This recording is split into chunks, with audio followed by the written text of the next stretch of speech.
All right. Well, firstly, thank you so much for taking the time. It's a real pleasure to do this. Well, thank you very much. Likewise. I guess the first thing I'd like to know is when and how did music find its way into your life? Well, it started quite early, actually. I come from quite a musical family. My parents were both into music. My dad is a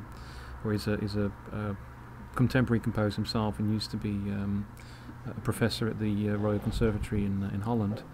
And my mum was a harpsichord player, but contemporary music and modern music, so she played a lot of ligeti and batok and that sort of thing, and music with, harpsichord with tape. And so that's kind of stuff was always around, and it was the type of music that was quite out there anyway. And then I have an older brother who's 3 years older than me, and when he was a teenager he started playing in bands and started thinking about a professional music career, and I was the youngest of two, so I wasn't quite sure yet what I wanted to do. And initially I actually thought I might try something different because the whole family's doing music, even though it was always kind of around me.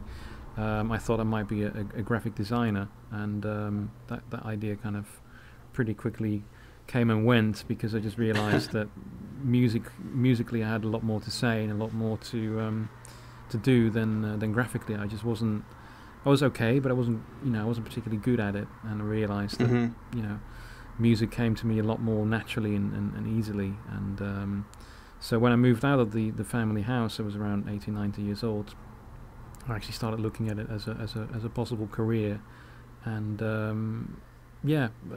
studied for a short while, realized that wasn't for me either, and got some work in a Dutch games company, doing some music, and that's kind of how it started. And what got you interested in, I guess, composing music for picture, for games or short films and stuff like that? Mm-hmm. Well, I mean, my interest at the time was very much geared towards kind of computer games and anything to do with that. And because I was living, I'm originally from Holland, so I was living in The Hague in Holland, and there wasn't really a video games industry to speak of at the time. It was there were some companies in England, or you had to go to the States, or you had to go to Japan. And so I wanted to do that stuff, but there was really not that much happening. There was one company I knew of in Holland that was doing some game stuff, and they were a company supported by Philips, who had this kind of quirky device called Philips CDI, which is kind of the precursor to CD-ROM. And it was kind of just this standalone unit, not very powerful. And they were doing educational software for it, but had a separate games division that they thought might make some games for it. And some of the people that I knew from my childhood, when I was growing up, I was doing lots of programming and music making on the Atari ST in the demo scene, and some of the people I met there went on to become programmers in games companies, and one of them had gone to that company and was doing some games and basically said, why don't you come work with us and you can do some music for our games. And that's kind of how it started, but it wasn't proper games, like, they were the kind of games that nobody really knew about and weren't really going to do anything. And so I realized if I really wanted to do proper games, I'd have to go to England. So that was kind of my next step. And I guess, when you're writing, I'm not a musician, I'm a filmmaker, but music is my main source of inspiration, and it's like my main writing tool for screenplays or editing or, whatever. But, what things inspire you to write music? Where do you absorb your ideas from? Interesting enough, a lot of it comes from film. I remember as a kid being incredibly impressed by some of the films that I grew up with. The Star Wars trilogy being an obvious one, but also things like The Black Hole, which I thought had a great score, late John Barry.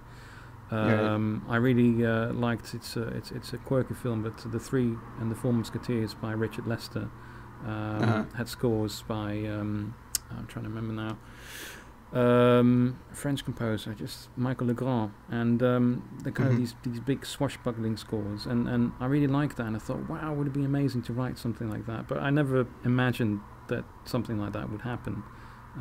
because as I was growing up, I was just playing some keyboards and a little bit of violin, but nothing that really taught me that this could be a serious career. And it wasn't until much later that happened. And at the same time, I was also interested in more contemporary music, because if there's one thing that's not cool when you're growing up as a teenager, it's classical music.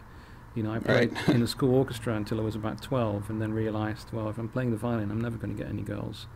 And there's pop music out there, which is also very exciting. So I got very much into industrial music. So there's a Belgian group called Front 242. I like Nine Inch Nails, that sort of thing. I really got into that, and although I didn't know many people who were making that kind of music, because a lot of people just thought it was lots of loud noise.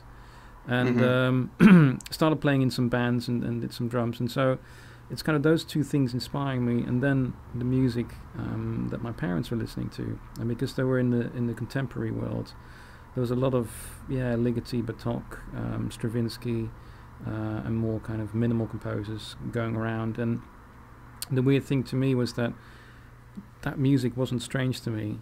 As a kid growing up, my mum would be rehearsing Ligeti's Continuum on harpsichord, so those will be the sounds to which I would fall asleep to, and so that's kind of, those kind of pieces are engraved in my mind. And so I had an ear for music that wasn't necessarily the most obvious, but contemporary music didn't seem strange to me. You sometimes if you play something contemporary to someone, they go, oh, that's just really weird. There's even a Dutch term for it, which is piepknor, which translated basically means beep oink, which is kind of just a literal way of describing the music, which is to a lot of people's ears it just sounds like lots of beeps and noises and doesn't really make any sense to them. But I didn't quite have that same predicament, because I heard so much of it that to me it just felt like a different style, but just a style that wasn't utilized very often. So those kind of were my inspirations growing up, really. Do you have a favorite composer? I can't name one, because there's so many composers who do things. I mean, it's really hard to pick one composer that you like all their work from. It's usually that you like some pieces and perhaps not so keen on other pieces. But contemporary-wise, I like Krzysztof Penderecki, John Adams, Arvo Pärt, which I think is great, John Corigliano, who incidentally was also Ellie Golenthal's mentor, those kind of people, Igor Stravinsky, those kind of people really influenced me, and I discovered them somewhat later. Some of them I'd heard about earlier on, like Ligeti and Bartók, but some of these people like John Adams is someone who I only discovered about, I don't know, 2 years ago, and I thought, wow, this is amazing, to have that big Americana sound, but at the same time the minimal influence, and then you start drawing parallels to all the people that you like and hear how they're influenced by that. I was saying to you that I really enjoyed your interview with Ellie Golenthal, and I can really hear some of Krzysztof Penderecki's influences in his work and in some of the scores that he's done. So there's a lot of kind of cross-pollination going on there. Yeah, I mean, it's always great to absorb, I guess, ideas. I mean, I think every person absorbs ideas from someone else. It's just people influencing other people, Yeah, and it's one of the things that my dad actually told me when I started composing and started doing it professionally. He said, if you hear stuff, because I was always playing him film soundtracks and saying, oh, isn't this great? I played him, something from John Williams or Ellie Golenthal or James Newton Howard or just different composers, and have him listen to that stuff. And he said, well, that is good stuff, but this is influenced by that, that's influenced by that. And if you want to take inspiration from these guys, then go to the source, go to the stuff that they've been inspired by, instead of just listening to what they've done with that inspiration.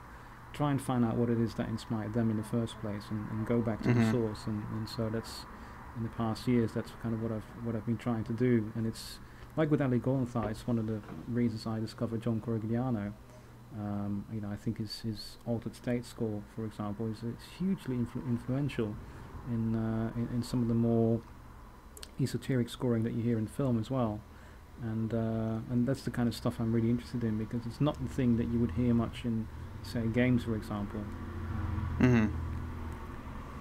It's the kind of stuff that film music has kind of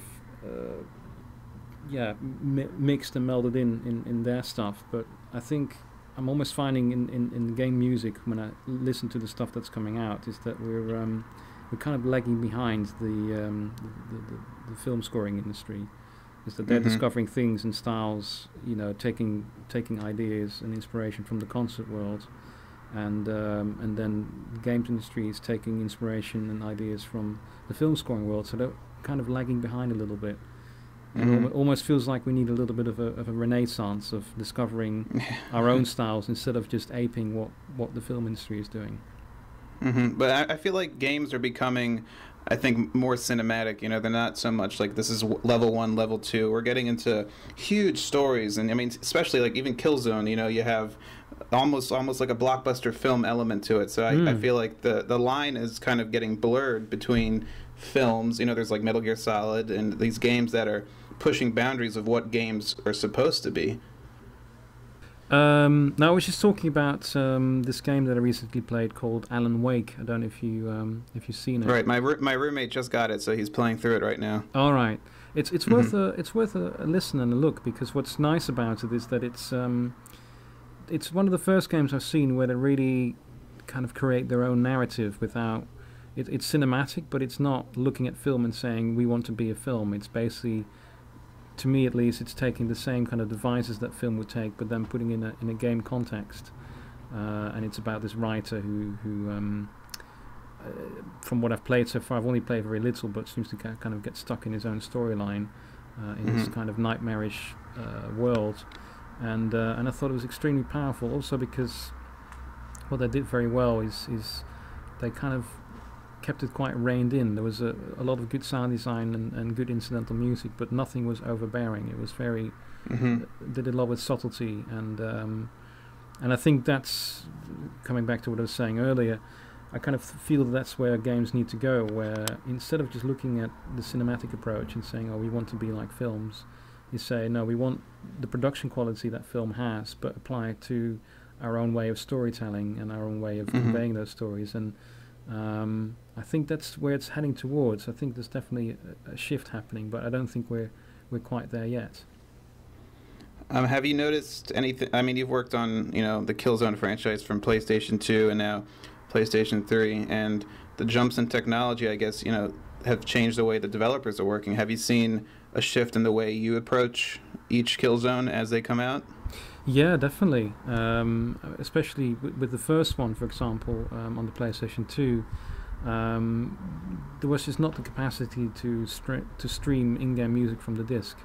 So because the disc was also loading level data and samples and speech, and so there was a limit to how much stuff we could stream at the same time, and so we had to take the decision not to have actually any in-game music. So all the music that's in the game, I mean, there's a fairly big score. I think it's about 40. I think I wrote about between 40 and 50 minutes of music. It's all just cutscenes, so it's all the storytelling sequences. But when you're actually playing the game itself, there's not any music in there. So, and I didn't mind that actually. I think it worked quite well because it very much demarked the points of where the player is playing the game and where you're taking out of the game and saying, okay, now we're telling a story. Right. But obviously with Killzone 2, we did have the technology to have in-game music, and so we decided to use an interactive music system that would adapt itself to how you were playing the game and what was happening at any given time. And that was quite challenging in itself.